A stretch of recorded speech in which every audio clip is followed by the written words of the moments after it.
তো এইভাবে শোভাযাত্রা দেখার পর আমার অবস্থা ঠিক এরকম হয়েছিল। ভিড়ে ঠেলাঠেলি করে বেরিয়ে আমি আবার নিজেকে দেখছি যে আমার অবস্থাটা কেমন হয়েছে।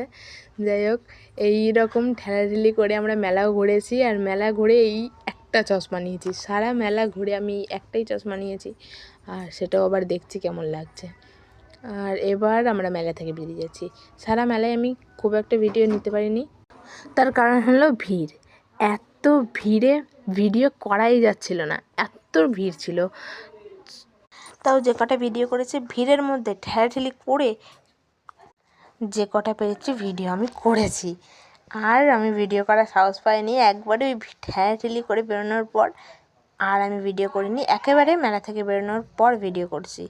তো মেলা থেকে বেরিয়ে প্রথমে চলে গেছিলাম ফুচকা খেতে, আর ফুচকা খাওয়ার পর আমরা সোজা গেছি আইসক্রিম খেতে। আইসক্রিমের দোকানে গিয়ে দাঁড়াতেই আমাদের এই আইসক্রিমটা হাতে ধরিয়ে দিল।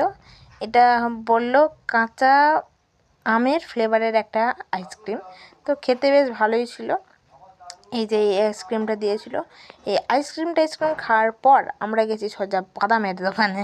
এটা ছিল মেলার একদম শেষে, দেখতে পাচ্ছ এর পরে আর কোনো দোকান নেই। এটা একদম মেলার শেষে ছিল। এই দোকানটা থেকে বাড়ির জন্য বাদাম, জিলেপি, গজা, চা জানি আর বাপি আর মা মিলে নিল। অনেক কিছু নিয়েছিল খাবার দাবার বাড়ির জন্য, বাড়িতে নিয়ে যাবে বলে। আর এই দোকানে দাঁড়ানোর পর সোজা বাড়ি, আর কোথাও দাঁড়ায়নি, একবারে সোজা বাড়ি এসে আমি ভিডিওটা নিচ্ছি। বাড়িতে এসে দাঁড়িয়েছিলাম, আর ঘরে ঢুকে ফ্যানটা চালিয়ে বসলাম। তারপর ফ্রেশ হয়ে সোজা ঘুমোতে চলে গেছিলাম। টাটা সবাইকে।